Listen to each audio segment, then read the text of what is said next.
Hi everybody and welcome to Heel Heat. My name is George Coles, and on this episode we're doing a top 10. Topic for this top 10? Top 10 heavy metal albums. And now my description of heavy metal is going to be a little bit loose. There are going to be some albums in here that fall on the maybe bluesier side or grungier side or nu metal side. But for this, it's basically a band that's heavy and albums that I just love. I did set a couple rules for this. I'm going with only one album per band because I could easily put a couple different bands and made the whole top 10 just out of two bands. But I wanted to equal it up and talk about several different bands that I like here. So with that being said, let's jump right into it. Number 10, Led Zeppelin 4 or Untitled or Zopho or whatever you want to call the album. This one's probably one of those ones that I just mentioned would be considered the fringe of heavy metal. A lot of people look at this as saying this is one of the first heavy metal albums or one of the first albums that really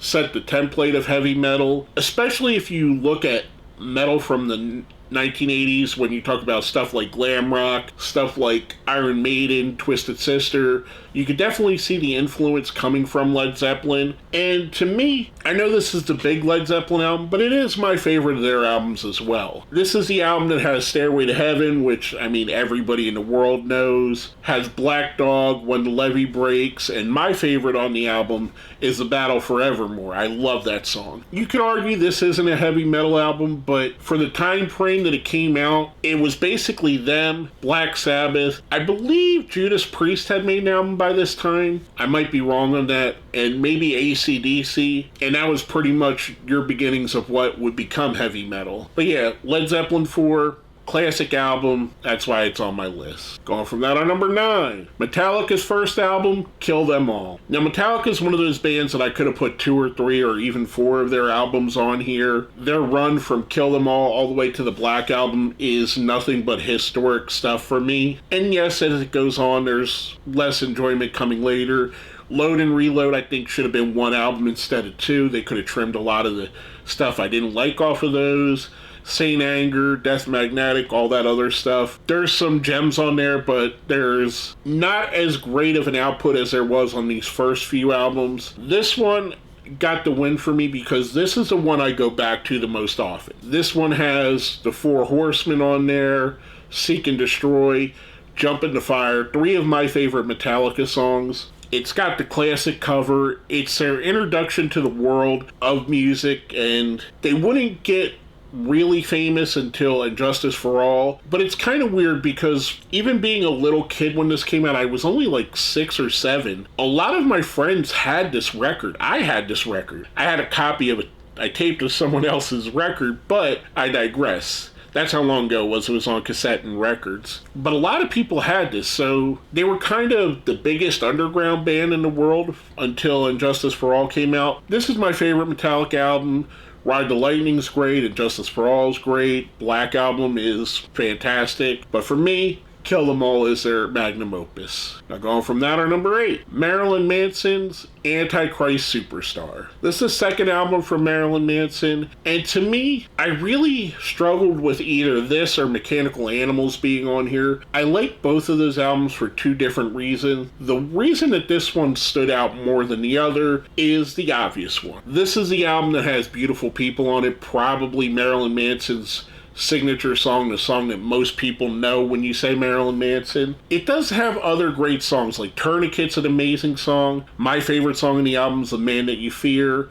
I mean, this is an awesome album. Mechanical Animals is awesome as well. This one just barely got the nod, but it could have been either of the 2. For as controversial and as divisive as Marilyn Manson is as a person, the music he put out was really good, especially during this time frame. I absolutely love this album. Now coming up next, number 7, Linkin Park's debut album, Hybrid Theory. This is another band that there are several albums I could have put up on here. Meteora wasn't strong consideration. The reason I picked Hybrid Theory is the most nu metal of all of the Linkin Park albums, and as you might see here, I do like a lot of nu metal music. I think this one stands out the most because it has, much like I said with Marilyn Manson, it has the quintessential Linkin Park song with In the End.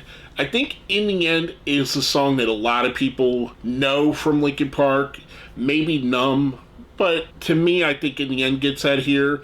It also has amazing songs like One Step Closer to the Edge or One Step Closer, Paper Cut, and Crawling. These are all amazing songs. I mean, the combination of Mike and Chester on this album, I think, works the best. And they slowly went away from the nu metal sound. It was still part of their sound, but this was their most nu metal album. I mean, they make amazing music all the way through. I haven't heard their new album just yet with the new singer. I've heard a couple of the songs. They've been hit or miss for me so far. But Linkin Park, a historic band, one of the great bands of the 2000s. That's why they're on here. We're going from that on number 6. Deftones, Around the Fur. The Deftones are another band I could have easily put 4 or 5 albums on here of. They're one of my favorite bands of all time. This one got the nod because it has Shove It on here, Head Up with Max Cavalera on it, and Be Quiet and Drive, or whatever the heck the name of that convoluted name of the song is. I think if you were to give someone a Deftones album and have them become a fan, this would be the album you give them. That's not to say that their other albums aren't great, and I wanted to stay away from like best of albums, or else I could have easily put best of most of these bands. For me, this is the best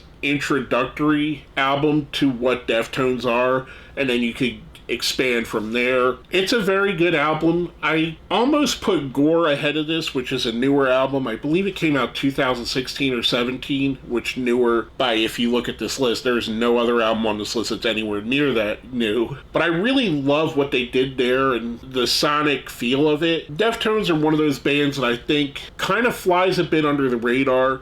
They're all over TikTok. They're the goth girl on TikTok background music. But I think they're just an amazing band. That's why they're here. Going from that on number 5. Killswitch Engage, End of the Heartache. This is the first Killswitch album with Howard Jones on vocals, which to me, I thought Howard is the better of him and Jesse. And Jesse's an amazing vocalist as well, don't get me wrong. They even have a song on here with both called Take This Oath, which is a great song. This has the aforementioned title song, End of the Heartache, which is an amazing song in itself. Rose of Sharon, which I think that may be my favorite Killswitch Engage song. It's such a great song, and this is such a great album. Here you have a band that had already set itself as being one of the big metal bands of its time. They change a singer, and they just keep on going and keep getting bigger and bigger.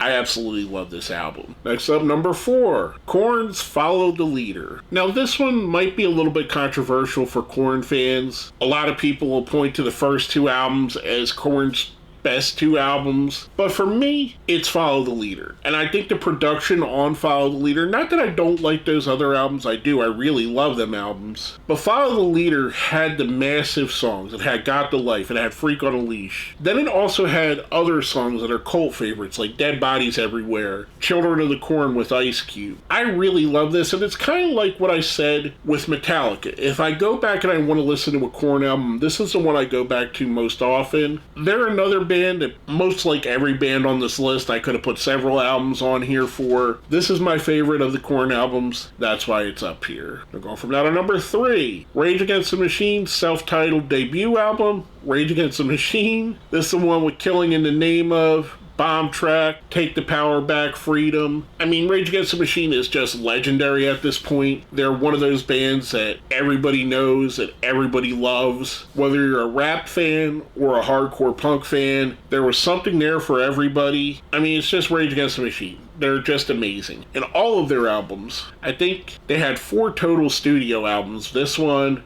Evil Empire, Battle of Los Angeles, and then Renegades, which is a cover album, but all 4 of them are absolutely fantastic. I mean, I love Rage Against the Machine.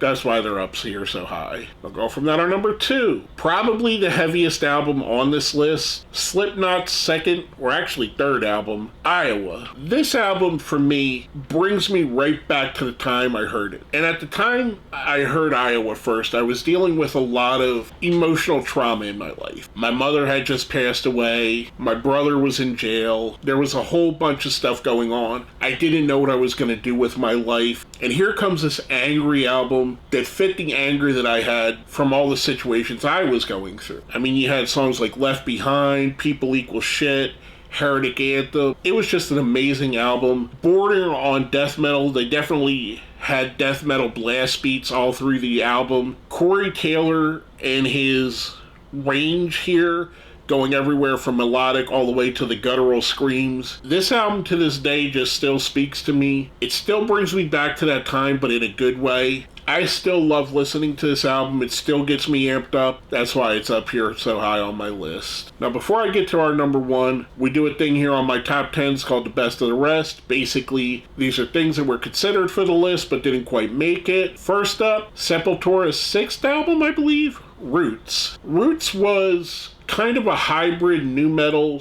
/ death metal album. Sepultura kind of flirted with the death metal sound, and they really kind of evolved here. They had always had the percussion of Brazil in their music, but it stood out more in this album. And they leaned more towards what you would hear from like Korn. Even on one of the songs here, Look Away, they have Jonathan Davis from Korn and Mike Patton from Faith No More on this song. This was kind of a fusion. I love Sepultura. This had some of my favorite Sepultura songs: Roots, Bloody Roots, Attitude, Ramahata, which I'm probably pronouncing wrong. I've always pronounced it wrong, and the aforementioned Look Away. This was just a fantastic album. My favorite of the Max Cavalera era of Sepultura, which means it's my favorite of all eras of Sepultura. I really love this album. Unfortunately, it was just outside of the top 10. Last but not least, on the best of the rest, White Zombie's Les Exorcisto Devil Music Volume 1. White Zombie and Rob Zombie have always had insane names for their albums. This was the first album that I really knew of from them, and I found them the same way that most kids my age did on Beavis and Butthead. This is the one that has a lot of the classic White Zombie songs, whether it be Black Sunshine or Thunder Kiss. I absolutely love this, and it's so different, and it played the line of a campy horror film within the realm of heavy metal, mixed in with a little bit of industrial, mixed in with a little bit of punk, mixed in with a little bit of noise rock. You could definitely hear influences that range from Bela Lugosi to Iggy Pop to Sonic Youth and everywhere, anywhere else. I absolutely love this album. White Zombie is one of my favorite heavy metal bands, and Rob, of course, as well. I liked him better in White Zombie. I think there's a distinctive difference. It's not that different because obviously it's the same singer